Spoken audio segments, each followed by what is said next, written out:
Hey, what the hell's going on, you guys? It's Superplayer Negative AE, and welcome back to another episode of Higurashi When They Cry. Last we left off, we had gone into the past a little bit, and we're now this like new detective guy that's kind of investigating, um, Amizawa, and I'm kind of with Oishi, and Oishi has the know-how of what's going on with this city, and they might be the ones that's kidnapping. I don't know. There's a whole bunch of stuff going on. So let's continue and see what happens here. I was still unsure if I should trust him to the very last moment, but in the end I broke down. I wish he wasn't the type of guy I could trust 100%, but there was no mistaking that he had access to underground information networks. In order to accomplish my mission swiftly, I needed his cooperation. I set my resolve. 鬼ヶ淵主導名がある事件に関与しているか否かを調査しています。ある事件？犬飼建設大臣が何者かに脅迫を受けている可能性があります。可能性とはまた遠回しな言い方ですね。大臣の近辺に内通者がいるらしいのです。その内通者によって高度に監視されているらしく、大臣、警察へも我々へも。なるほど。だから脅迫を受けている可能性だとすると妙ですね。大臣が誰にも通報しないなら、どうしてあんたらは事件を知ったんです？ Didn't spy on the minister's private life, he would have never found out. その説明は私が情報屋に提供する必要がないと思われるので割愛します。Ushi had apparently caught on and quietly chuckled when I refused to explain. なるほど。大臣の近辺にスパイがいるらしいから、公安だけの。そりゃあ確かに穏便な話じゃないですね。ことを公にすれば、大臣の政治生命も含め、政変に発展する可能性は極めて高いでしょう。犯人グループの目的がそこにあるならば、有識事態に発展する可能性があります。政府の列島改造は、まあいろいろ方々との衝突も多いらしいですから、どんなささやかなケチでも一つつけば、大臣がどのような要求を受けているのかは、ですが、脅迫の方法だけは何です？大臣の孫の誘拐です。周辺は否定していますが、最後の目撃から見てすでに誘拐後3日です。波の身代金目的ならもう決着。金銭でなく大臣に何らかの政治的なアクションを要求し、それを我々は黙認で、それの犯人グループとの可能性として鬼ヶ淵死守同盟がリストに上がったわけですね。そうです。大臣の孫を誘拐してダム計画のどうでしょう、大石さん。その可能性はあなたから見てあり得ると思いますか？ She seemed to ponder the idea for a while. I would think like kidnapping, and then if you got caught with the kidnapping, wouldn't that just further enforce the damn project? I guess they're under the assumption that they'll never get caught. The section chief in the regional office had responded immediately with possible. However, Oishi, who was well informed about this matter, was hemming and hawing. Finally, just a little bit, he said something that was really just a little bit strange. 明治前まではですね、この辺りはひなみ沢村って名前じゃなくて、鬼がうちのばあ様の受け売りですがね。Topic was so completely and suddenly unrelated to the subject of the kidnapping of the minister's grandson, I was taken slightly aback. 鬼ヶ淵、それで鬼ヶ淵主導名という名称。鬼ヶ淵村ってのはですね、人食い鬼の住む村だと。今でも村人は自分の体に鬼の血が半分。人食い、大石さん、それ何の話ですか？情報ですよ。 Run away from him. Stab him right now. I actually wonder what will happen if Oishi dies. They probably won't go into that. I mean, if I'm not mistaken, this is another question arc, right? And this is going to present another question to me. And So from the way that I hear the game talked about, it sounds like there's a couple arcs that just give questions and give questions and give questions, and then there's answer arcs that kind of answer all the questions as far as like give you the rules and stuff like that. It sounds like that's kind of what's trying to be going on right now. その分サービスしてあげてるんですよ。 It sounds like this one's going to be another mystery angle here. And then it sounds like there's going to be a couple other the next couple chapters are going to try to give me answers. 先を続けて。人食い鬼たちはですね、普段は仙人と崇められてひっそりと暮らしているんですがね、やっぱり人食いですから定期的に麓の村に降りてきては、それをですね、鬼隠しと言いまして。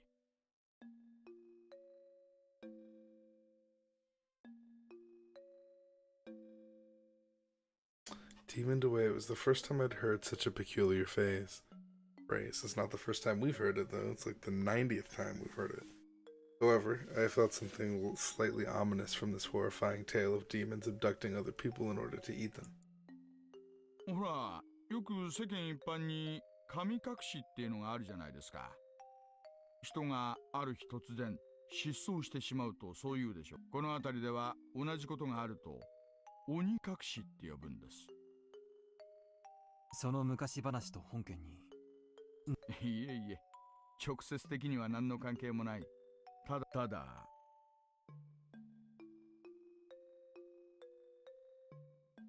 At some point, the gravel road had changed into a paved one. ただ、何です？この土地に鬼隠しという名の失踪、誘拐を暗示するキーワードがある。今回の大臣、まあ、深い話ではないんです。そんな言われの話があるということだけでもね。Onakukushi, human-eating demons coming down from the foothills and abducting their prey. Then, in order to cancel the dam project that threatened to submerge the village they lived in, did they demon away the minister's grandson? They had already made an example out of the minister's grandson and eaten him alive. I have a couple problems with that. If they're gonna, well, first of all, I believe it was already kind of confirmed that nothing really happened until, what was it, like 1970 or 1980 something? I always forget what year this game happened. Like I know I've probably read it like a bunch of times. But this is in the past. 興味深い昔話ですね。And nothing really starts happening right now, right? 鬼たちの村にみだりに踏み入れば、たちまち囚われ食い殺される。I'll be very surprised if the grandson has been eaten alive. だから鬼が淵村には近づくな。今時の若者はこんな迷信信じませんがね。沖宮の明治生まれの年寄り連中には今でも真面目に信じてるのが多いですよ。Yamizawa village was feared by the people in the area. I recalled that piece of information I heard from the prefectural public safety division. 何しろこの辺は田舎ですからね。迷信なんかが平気で幅を利かせてるんです。東京から来られた赤坂さんにはちょっと想像もつかないでしょうがね。Man-eating demons. Is the price for violating the sanctity of their village, kidnapped the minister's grandson and swallowed him whole? Nope, I don't believe it. That ludicrous idea flew through my head. It was so absurd I was half disgusted with myself. Oishi was just teasing me. Stupid. It was all really so stupid. Come to think of it, by then I may have already been seized by the curse of that dubious village. For me to realize that would take a little more time.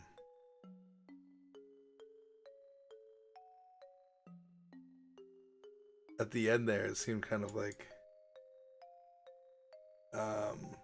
he was talking past tense, so that means he's talking from the future, which means he's not dead, which is good. Because our main character died. Our main character almost died in the last one. We received a ton of fucking tips. Holy Jesus. Alright, so there's 4 tips here. Let's start with the first one. そうですか。急な出張は大変ですね。どうぞお気をつけて。出張はどちらへですか？もう出張先なんですか？ Whenever I headed out on assignment, she would ask where. Not just Yuki, but anyone would have asked the same question. If it was a cold place, she would urge me to pack a thick jacket. If it was far, she'd warn me to be careful on the drive over. It was just normal everyday concern that led to asking such an obvious thing. I felt so sad that I couldn't answer such a run-of-the-mill question. ごめんなさい。言ってはいけない規則でしたね。どうかお気をつけ。すまん、ユキ。あなたはいつの頃からすぐに謝られるようになったんでしょう。今のお仕事に疲れた最初はあれだけはつらつとYuki laughed as though she had realized something. At times like this, Yuki had the magical power to see right through me. 私が入院してもう随分になりますものね。あなたもそろそろ寂しくなってきます。からかうなよ。寂しがるような年じゃな。さてさていかがでしょう。あなたは本当に甘えん坊さんですからね。私と一緒でないとだんだん弱気になってきてしまうのでしょ。もう今ユキエの頭に小悪魔の角がにょっきりと生えて、君は昔から。 They're building this relationship up too much. はぐらかさないはぐらかさない。 I don't like it. 私に構ってもらえなくて寂しい寂しいって。あなたが尻尾を振っている音が受話器を通しても聞こえてきますよ。I feel like when they build up relationships in this game, they kill them, like, immediately. Like, that's the whole reason for character building in this game, is to make you feel bad because they die. Normally I'd poke her to hide my embarrassment and bring an end to the conversation, but I couldn't do that over the phone. Of course, Yuki was clever. She was teasing me. Either they die, or they turn evil as fuck. And they, like, want to kill you. Or, like, something terrible happens. Of course Yuki was clever. She was teasing me because of that. あなたを困らせるのがこんなに楽しいと気づいたのは。そろそろ許してくれよ。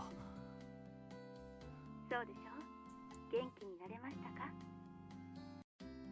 I had called Yuki to keep her from feeling lonely when she was by herself in the hospital room. Of course, that was nothing more than a pretense that I, being shy, had come up with. It seemed that Yuki had long since seen through that act. また電話をしてくださいな。私がダメな時はお父さんが相手、もっともお父さんが相手ではあなたのことだから電話先でも直立不動で喋っていそう。For a while longer, Yuki kept teasing me without letting me end the call. Okay.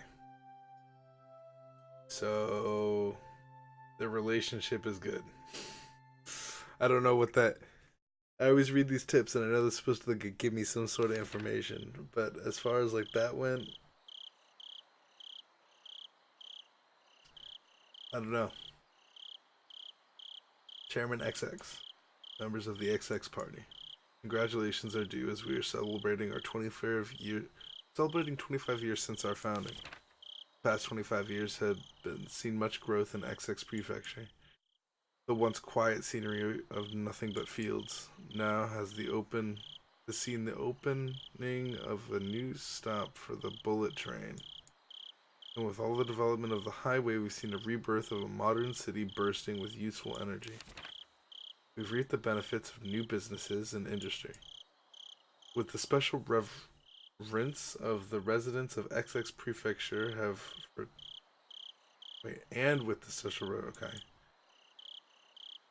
history, culture, business, and industry. With these ideals in harmony, we have accomplished in growing their city into one of Japan's foremost metropolises. Metropolises? I know what it is, I just can't pronounce it. Of course, the development of the XX Prefecture couldn't have happened without the growth of the XX Party. We are resolved to see every one of our campaign promises to fruition, reaching our targets definitively and expediently like arrows fired from a bow. With these arrows as the fundamental base of the XX party, our members have sought to pierce the obstructions preventing the happiness of the residents of XX prefecture. But I do believe that everybody here is unlike an ordinary arrow. While being as unfaltering and straightforward, we have not neglected in seeing solutions that conform to the current day and age, while also keeping an eye on the future. An arrow, once loosed, can only fly to its destination. Everyone here, however, is no simple arrow. Everyone once loosed from the bow without neglecting our studies, while employing new methods and implementing more effective and flexible ideas, thus being able to change trajectories mid-flight. We are magical arrows. The modern age marches ever forward. Sometimes it marches faster than the time taken from planning to execution. The following part was not in the script. It is thought to have been ad-libbed by the minister. For example, there have recently been numerous problems with the Namizawa power plant project. Rather than forcing through the project solely because it was decided upon by the government, it is necessary to reflect and adjust on the ever-changing needs of the residents, the region, and the next generation. The protests by the local residents that surround the Hinamizawa Dam, these are also the will of the people of the XX prefecture. If you feel like there is no need to listen because the project has already been finalized, then you do nothing more than shed a poor light on Japan's post-war democracy. The following is as per the script. For the lasting happiness of the citizens of Japan and the residents of the XX prefecture, please consider these policies thoroughly. Whoa. I believe, however, we have all gained something from the flexibility and foresight of the XX party. I've taken up much of your time.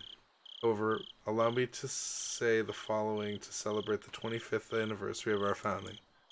Chairman XX, members of the XX party in attendance, thank you very much for today.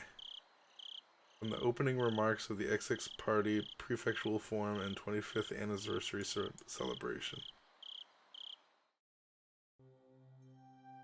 Was that basically like he added the part about the dam not being finalized?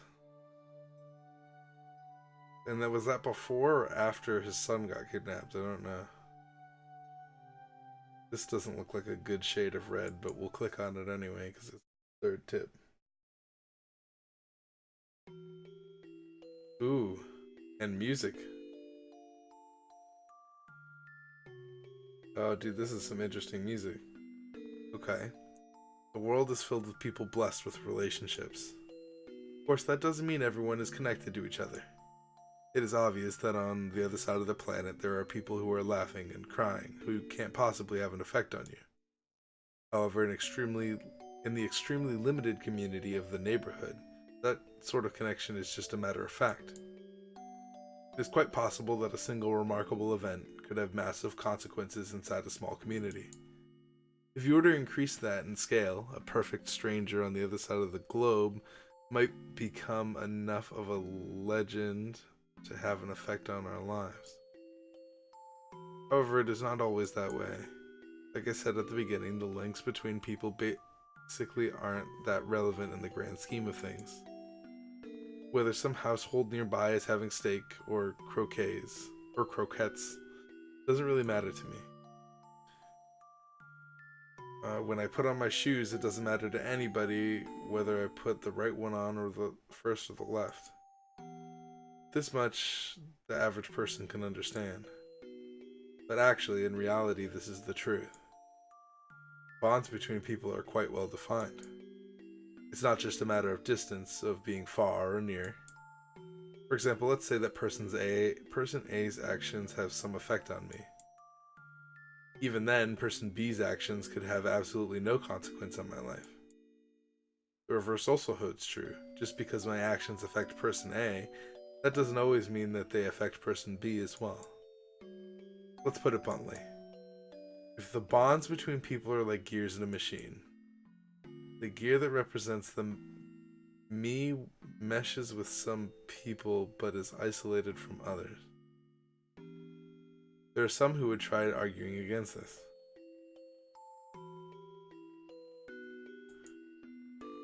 Those people would bring up the example of gears in a clock.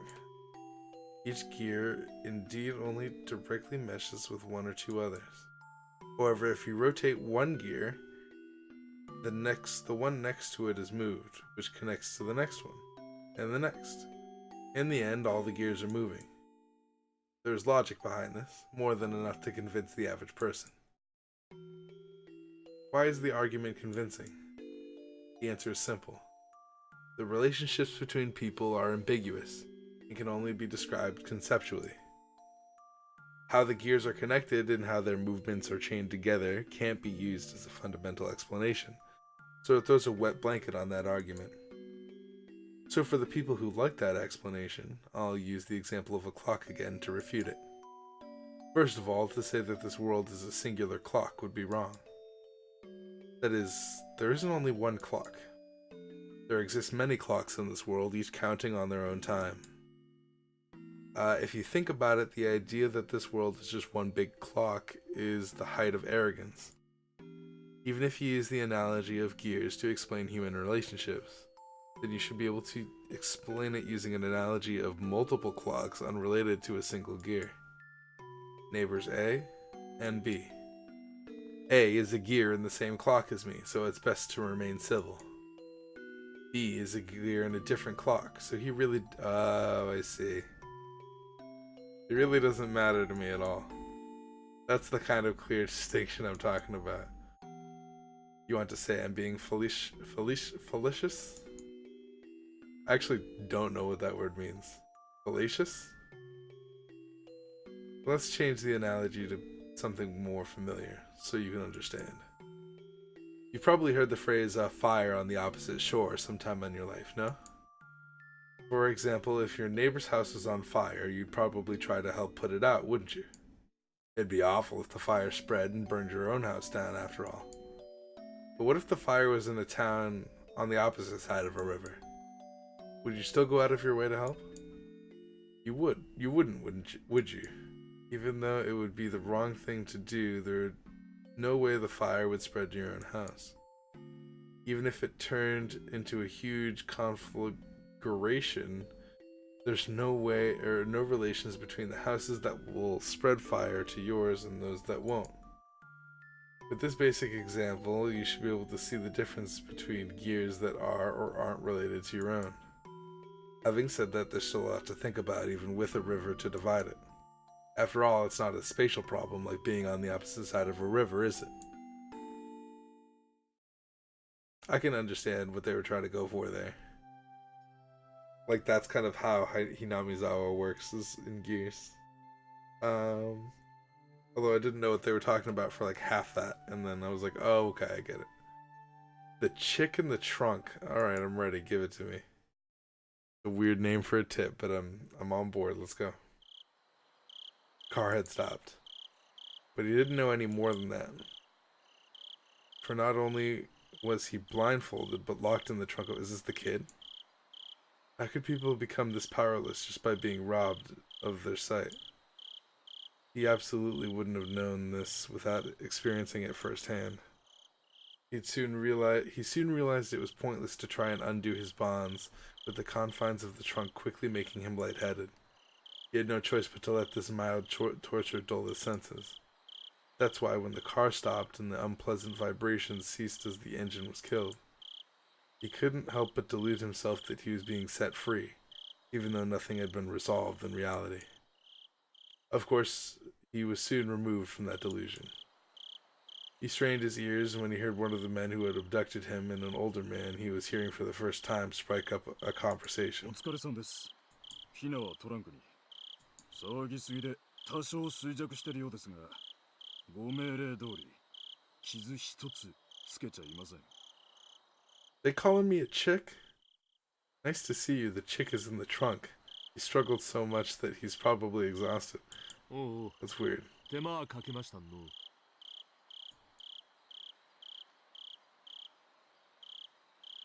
The trunk open, letting a blast of fresh, cool air.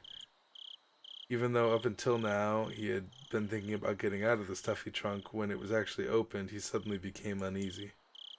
Even so, that enough so that he wished the lid of the trunk would once again close, separating himself from them. Suddenly, someone stroked his head. Of course, he was blindfolded, so he couldn't tell if the hand was petting him or simply evaluating how easy it would be to remove his scalp. Why would that be the first thing you would think? Unable to tell the difference, he could only freeze as he imagined the worst case scenario. 愛そうにおとなしくしばらく過ごすがよかろう。 The older man said that kindly. 本に辛い思いしちゃろな。だがな。 I don't recognize 本 any 命 of the のおじいちゃ voices. んは優しい人だんね。すぐに助けてくれるだろうの。 Having heard nothing but the average standard dialect his whole life, the older man's distinct intonation left a deep impression on the boy. He had no idea what he was saying. For your gramps to register as meaning your grandfather took a while to process. Eventually, the hand that was stroking his head loosened the blindfold. 隠しはまずいっすよ。面が割れると後々まずいです。あ、そうかの。なんら、せめて猿靴はくらい外したらんな。 How do you read that? And with the, we might as well take the gag. これぎゃ、息もできんね。 He can't breath like that. 叫ばれたらまずいです。 I have to read it out loud because I don't know what 俺 he's たちに talking 任せ about. てください。たく、気の利かんやっちゃらな。本家にむごい仕打ちはせんにやっちゃっとる。そこんとこ、肝に刻むんよ。わかってます。 That's 手 kind 荒 of な真似は readable. しませんよ。小僧がおとなしくしててくれる分にはね。 The man's hand prodded roughly and repeatedly at the boy's head. A rugged hand, unlike the affectionate one that had been stroking the head before. Stay cooperative. If you struggle, there's no guarantee what will happen. That cliched threat was literally beaten into his head. Okay, so that was the kidnap. Okay. So we know where the kid is. The kid's just with an old man and a guy, and I don't know why. We can play a little bit more of the story here before we end the episode. I'm kind of thinking that the kid's going to be okay. I mean, obviously we're back in time a little bit in this one. It's weird. I wonder if the whole story is going to take place back in time, or if we're going to go to Keiichi at some point. Was this made directly after the last game, or was this like a I'm going to go back and make this game? Does that make sense? Does that make sense what I'm trying to say? Like the visual novel person, did he make this game right after the third one? Because it seemed like they were gearing up to do Shion one, but then they didn't, and now we're on another question arc. So maybe they thought that we needed another question arc for some reason? Or is this made directly after the third one? They just lied to you in the first or in the third one. Does that make sense? Waking up in a cheap hotel is nobody be pleasant. I had remembered even during the long camping trips we had during grade school, I wanted to get home quickly, counting the days left on my fingers. Also, the main character of this arc, Rika, we have yet to meet her, and it's been like I don't even know how long. Waking up this morning, I was somehow reminded of that. Was it a need to be with my wife when she gave birth? A particular type of homesickness? As a productive member of society, as a public servant bound to fulfill his duties, it was pathetic indeed. Those negative emotions faded as I downed my breakfast, which was surprisingly not half bad. The meeting with the informant that Oishi had provided would be tonight. Until then, I couldn't just be lazing around. The Onagafuchi Defense Alliance was protesting the dam's construction in various ways. Included in this was a strategy for improving public relations, which could be categorized into two major forms: combative, and peaceful. In regards to the former, as an attempt to keep the law enforcement in check, they appealed to the public sympathy by highlighting the oppressive and inhumane tactics of the police and brutality of the riot squads. The latter, peaceful routes, stressed how precious the natural surroundings of Hinamizawa was, seeking people who would oppose the dam on environmental grounds. As part of that, the village that Hinamizawa had invited The village of Hinamizawa had invited and celebrated zoologists and botanists as well as environmental groups to advertise the nature surrounding the town. According to the news, in recent years there had been a group calling itself Hinamizawa Nature Watching, setting up free sightseeing tours. I would have killed to take advantage of that opportunity, but when I called the village administrative offices, they responded that it was too late to put an application for the tour. And they were still undecided as to when they'd be doing another one. そうですか。次回の募集はありませんか。残念です。あんた、環境保護団体さん、それとも雑誌さんの人？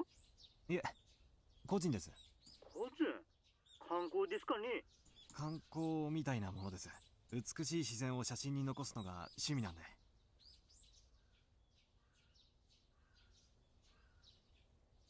Wait.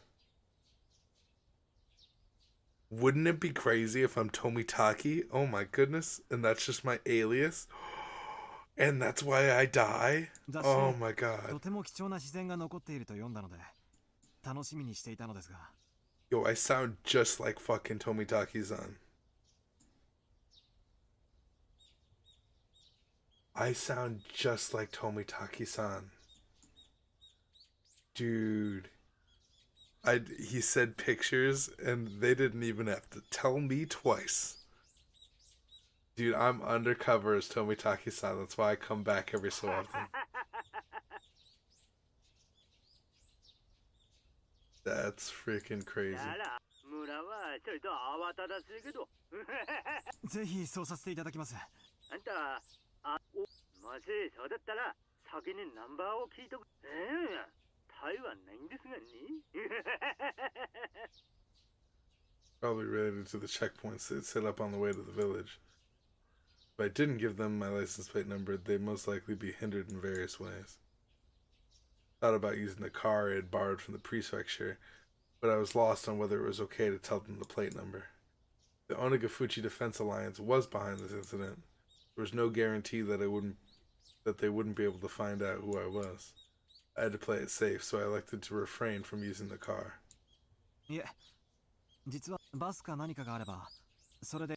バスならあります。もうすぐ廃線になって住んでいらっしゃい。沖宮の駅から出ます。ありがとうございます。探してみることにします。Yeah, I wouldn't give anybody anything. 本当、いつ来ます？Hinamizawaさん初めて？ This guy wants to know way too much information.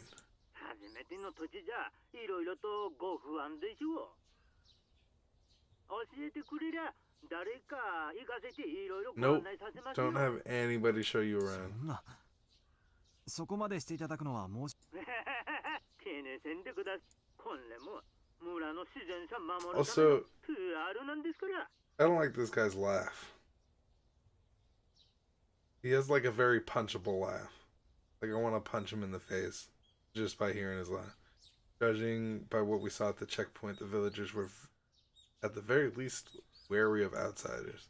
That's why in order to move in and out of the village freely, I had to travel with somebody like Oishi, or side with the dam protests. Having the interest in the natural environment surrounding the village tied into the peaceful type of PR that the village was using. I was a bit against having a watchdog attached to me, but that might actually work out in my favor.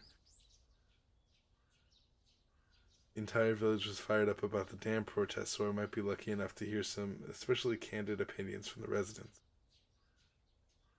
Given that there was no real reason for me to refuse their offer besides they're creepy. 本当によろしいのでしょうか。It's not. でしたら本当に助かります。After that, I was shown the bus schedule and directed which bus I should get on. I don't even think you should be calling anybody. I mean, granted, I don't think you should have probably told Oishi anything either. After showing me around to a spot that I'd taken interest in, there was no doubt they'd bring me somewhere like an anti-dam information center. Then, over a cup of tea, they'd try to indoctrinate me over into accepting their principles and beliefs. Well, if that was their aim, there'd be lots of freebies involved, and this world is about give and take, after all. This man is too happy-go-lucky. This man's like, oh yeah, they kidnapped my minister's son, but I'm gonna just go ahead and have tea with them, and they're gonna explain their policies, and that's probably what's gonna happen. This man is obviously not thinking clearly. I couldn't be going in a suit. I pulled some plain clothes out of my travel case and changed it to something more casual, something that they could murder you in. After that, after calming down and watching some local television, I left the hotel and set out for Okinomiya Station. And died promptly because I put on casual clothes. Should have brought a weapon. Should have brought a gun. I wonder how the residents of Hinamizawa feel about guns. I mean, the whole time we've been dealing with like murder weapons and like bats and knives and needles and haystacks or needles in your food. What happens if you just bring like a freaking Glock into Hinamizawa and start shooting the demons so they don't kill you? I mean, obviously, Oishi is probably gonna not be okay with that, but I don't know. What's the gun policy in Japan? I mean, I know this isn't America, so it's probably not that easy to get guns, huh? The types of passengers that stood out were older folk who didn't look like they could drive and housewives who didn't seem like they had a license. If the area was submerged at the bottom of the lake, it wouldn't matter if there was a bus route. That's why it was going to be discontinued in the unnatural scheme of things. I could catch a glimpse of the government's intent in cutting off their means of transportation to bully the village into emptying out sooner. Makes sense. According to the documents, talks between the Ministry of Construction and the locals broke down quite early. The government decided from the start to take an aggressive stance on the matter. It was like the fairy tale with the north wind and the sun trying to get the traveler to remove his cloak. Even their bullying had a meaning to it. The reason why the Onagafuchi Defense Alliance resisted so violently was because the government was doing unseemly things like that. I was somebody who lived in Tokyo, so for a village or two out in the boonies like this to be submerged didn't seem like a big deal. But I guess for somebody actually living here, it would be a virtually huge, or a vitally huge problem. This route will be discontinued on the XX of XX. Thank you for your patronage up to this point.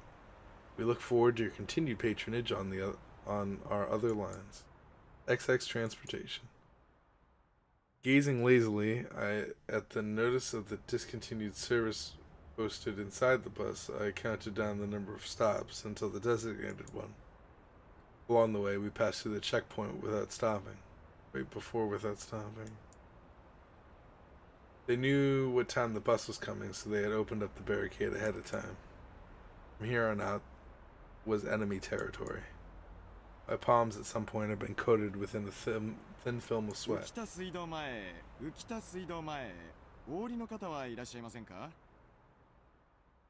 I hurried pressed the stop request button as the designated stop was announced. For none of the numerous passengers to be getting off here meant that it was quite a remote place.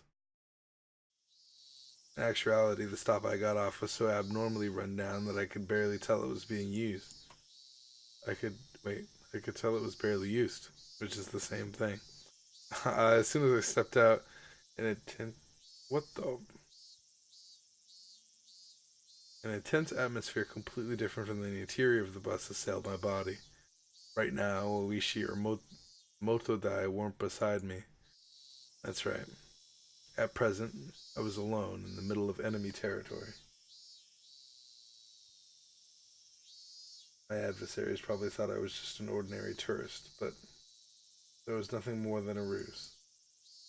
But if by some mistake my true identity was to be exposed, it brought back the terrifying words I heard at the prefectural office that if somebody was attacked in Yamizawa with a knife, there wouldn't be any evidence left behind. I didn't seem suspicious, did I?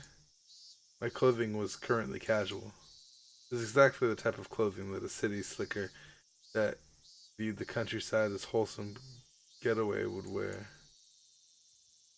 I'm fucking Tomitaki-san. Oh my god. That's crazy.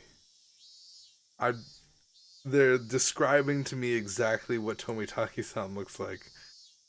That is absolutely crazy. And if that's true, then Tomitaki-san is a detective.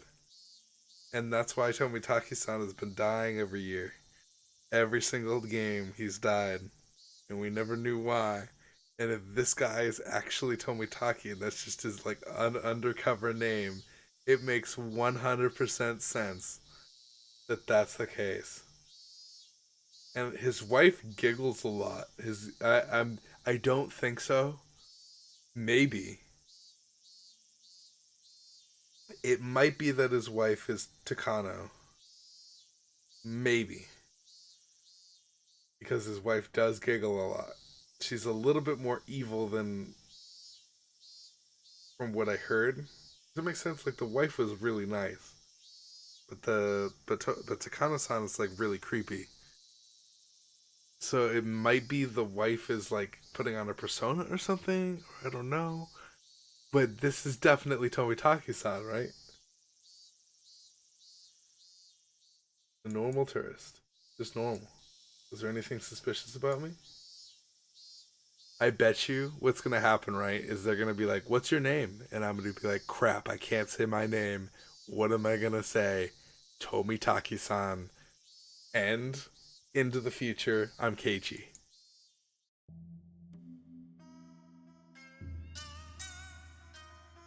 Asking that, wait.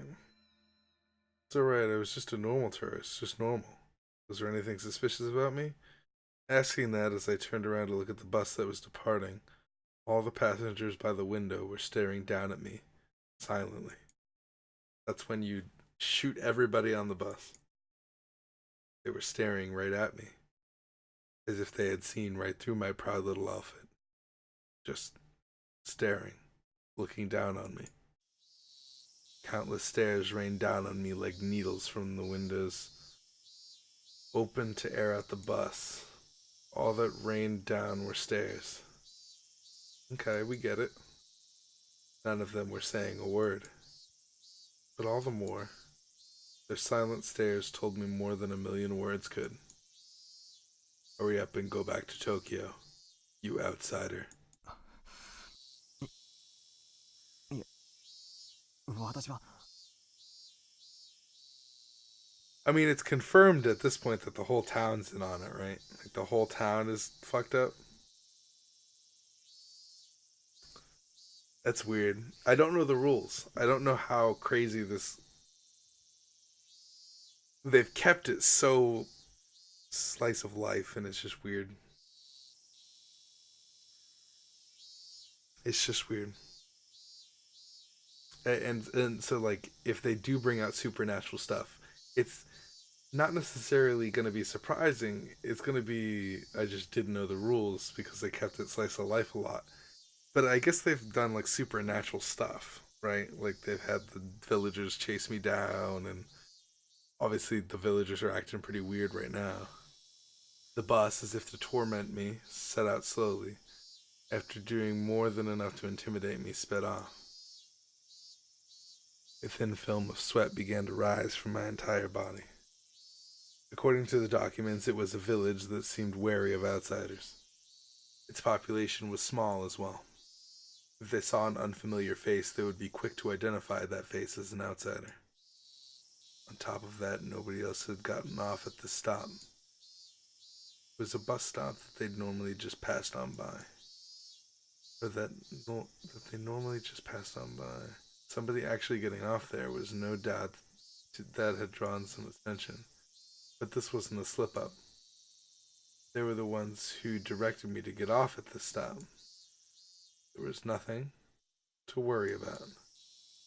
I knew that I was just nervous since this was my first undercover assignment.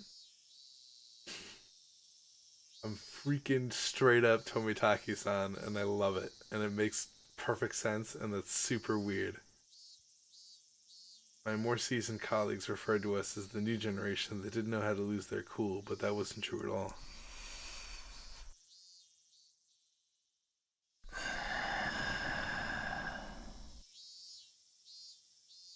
In order to calm my breathing down, I exhaled the unpleasant air residing in the pit of my stomach. I couldn't help but pray my apprehensions would disappear like the white clouds of exhaust that expelled from the bus. There was a small shed there to serve as shelter if it rained. It was there where I decided to wait. Inside the shed, one wall was plastered with posters advertising the dam opposition efforts. It was like their heartfelt screams of the villagers were recorded on that wall. Inside that shelter, I felt an inexplicable pressure. It wasn't like I had any real relation to the dam project, but it still made me feel hesitant about being inside there. That was just how filled with force of denial that space was. And inside that uneasy space was a girl. Inside that shed, covered in words, written in broad brushstrokes, berating the policies regarding the dam and calling for action, there was a girl, sitting there with a drowsy gaze as if half asleep. The two images clashed so much that I could only stand there dumbfounded for a moment, trapped in such a surreal environment. If I stepped inside, who knew what kind of oafish noises I would accidentally make? I couldn't be disturbing this girl's slumber like that. Having thought this, I gave up on entering the shed. He was just a sleeping kid, so why was I so worked up about it? Finally, I realized. This girl, to us as a married couple, was the very ideal image of our child. After numerous examinations at the hospital, we didn't know for sure what our child's gender was. Whether we could tell if it was a boy or girl in the end, dependent on whether or not we could get an image of their genitalia. There was, of course, no guarantee that it was a girl, but with things the way they were, the possibility was high. Even so, Yuki had been saying that the chances that it was a boy or girl were even. But in my heart, I had already decided that our coming child was a girl.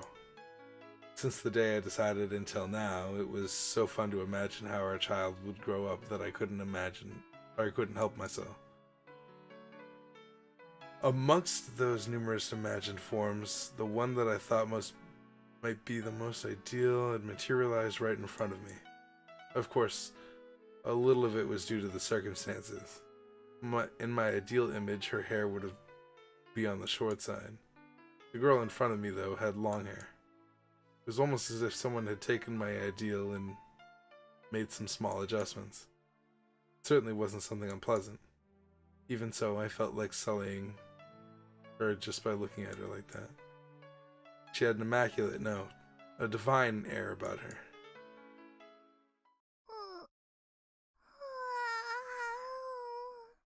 Girl with an angelic smile. I'm waiting for... That sounded like a couple of people. Didn't mean to peep. Locking eyes with a girl who had just woken up like this somehow made me feel like I was playing a prank on her. Wasn't doing anything shady, but I became flustered. The girl spoke. No. Try it out. Alrighty then. That's our first image of Rika, who is... We're in the past, right?